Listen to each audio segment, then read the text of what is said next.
മുതലപ്പുഴയിൽ വൻ പ്രതിഷേധം. പുഴമുറിക്കാനുള്ള സർക്കാർ നീക്കം അനുവദിക്കില്ലെന്ന് മത്സ്യത്തൊഴിലാളികൾ. സമരസമിതിയുമായി ഹാർബർ എക്സിക്യൂട്ടീവ് എഞ്ചിനീയർ നടത്തിയ ചർച്ച പരാജയപ്പെട്ടു. 6 മീറ്റർ ആഴത്തിൽ നടത്തണമെന്നാണ് സമരസമിതിയുടെ ആവശ്യം.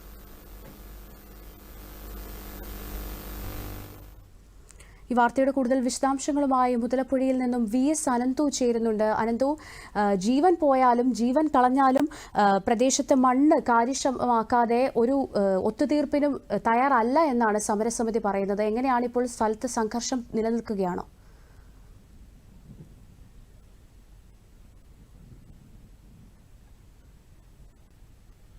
ജീന സൂചിപ്പിച്ചതുപോലെ തന്നെയാണ് ഇവർ യാതൊരു കാരണവശാലും പൊഴി മുറിക്കാൻ അനുവദിക്കില്ല എന്ന നിലപാടിൽ തന്നെയാണ്.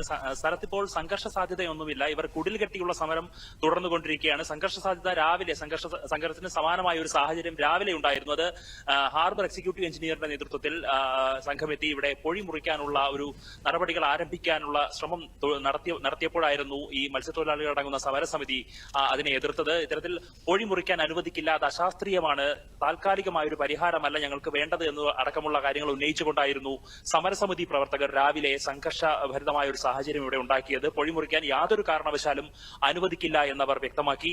അതിനു പിന്നാലെ എക്സിക്യൂട്ടീവ് എഞ്ചിനീയർ അടക്കം ഉള്ള സംഘം പിൻവാങ്ങുകയായിരുന്നു. പൊഴിമുറിക്കുന്നില്ല എന്ന തീരുമാനം അവർ എടുത്തു.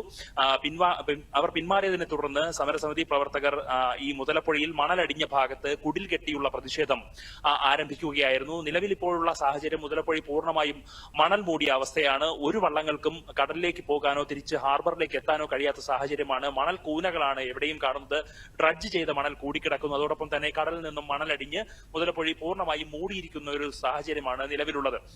നിലവിലുള്ള ഡ്രഡ്ജർ ഉപയോഗിച്ച് ഈ മണൽ പൂർണ്ണമായും നീക്കാൻ കഴിയില്ല എന്നുള്ളത് ഈ ഹാർബർ വിഭാഗത്തിനും അറിയാം, മത്സ്യത്തൊഴിലാളികൾക്കും അറിയാം. അതുകൊണ്ട് തന്നെ സർക്കാരിന്റെ തീരുമാനം കൂടുതൽ ശേഷിയുള്ള ഡ്രഡ്ജർ എത്തിച്ച് മണൽ നീക്കം ചെയ്യാം എന്നുള്ളൊരു വാഗ്ദാനമായിരുന്നു സർക്കാർ ഇന്നലെ നൽകിയിരുന്നത്. അതിനായി കണ്ണൂരിൽ നിന്നുള്ള ചന്ദ്രഗിരി എന്ന കൂടുതൽ ശേഷിയുള്ള, നിലവിൽ ഇവിടെയുള്ള ഡ്രഡ്ജറിനേക്കാൾ കൂടുതൽ ശേഷിയുള്ള ഡ്രഡ്ജർ എത്തിക്കാമെന്ന് സർക്കാർ പറഞ്ഞിരുന്നു. അതോടൊപ്പം തന്നെ നിലവിൽ 3 എക്സ്കവേറ്ററുകളാണ് ഇവിടെയുള്ളത്. അതിൽ 2 ലോങ് ബൂം എക്സ്കവേറ്ററുകൾ കൂടി ഇവിടെ എത്തിച്ച് മണൽ നീക്കം ചെയ്യാനുള്ള നടപടികൾ ആരംഭിക്കാമെന്ന് സർക്കാർ ഇന്നലെ പറഞ്ഞിരുന്നു. അതോടൊപ്പം തന്നെ വിദഗ്ധ പഠനം നടത്താമെന്ന് അടക്കമുള്ള വാഗ്ദാനങ്ങൾ സർക്കാർ ഇന്നലെ നൽകിയിരുന്നു. എന്നാൽ ആ വാഗ്ദാനങ്ങളെല്ലാം ഒന്നും ഈ സമരക്കാരുടെ ആവശ്യങ്ങൾക്ക് പര്യാപ്തമായിരുന്നില്ല എന്നതാണ് നമുക്ക് മനസ്സിലാവുന്നത്. അവർ പറയുന്നത് കൃത്യമായി 6 മീറ്റർ ആഴത്തിൽ പൊഴി മുറിക്കുക, ബോട്ടുകൾക്ക് പോകാനുള്ള സാഹചര്യം 6 മീറ്റർ ആഴത്തിൽ ഡ്രഡ്ജിംഗ് നടത്തിയാൽ മാത്രമേ ഉണ്ടാകൂ എന്ന് സമരക്കാർ പറയുന്നുണ്ട്. അത്തരത്തിൽ 6 മീറ്റർ ആഴത്തിൽ ഡ്രഡ്ജിംഗ് നടത്തി ഇവിടെ പൊഴി തുറന്നാൽ മാത്രമേ പൊഴി മുറിക്കാനുള്ള അനുമതി നൽകൂ, അല്ല എങ്കിൽ ശക്തമായ പ്രതിഷേധം തുടരുമെന്ന് തന്നെയാണ് സമരക്കാർ ഇപ്പോൾ വ്യക്തമാക്കുന്നത്. ശരി, വ്യക്തമാണ്. മുതലപ്പുഴയിൽ പ്രതിഷേധം തുടരുകയാണ്. പൊഴി മുറിക്കാനുള്ള സർക്കാർ നീക്കം അനുവദിക്കില്ല എന്നാണ് മത്സ്യത്തൊഴിലാളികൾ പറയുന്നത്. 6 മീറ്റർ ആഴത്തിലെങ്കിലും ഡ്രഡ്ജിംഗ് നടത്തണമെന്നാണ് സമരസമിതിയുടെ ആവശ്യം. VS അനന്തു ആണ് വിവരങ്ങൾ നൽകിയത്.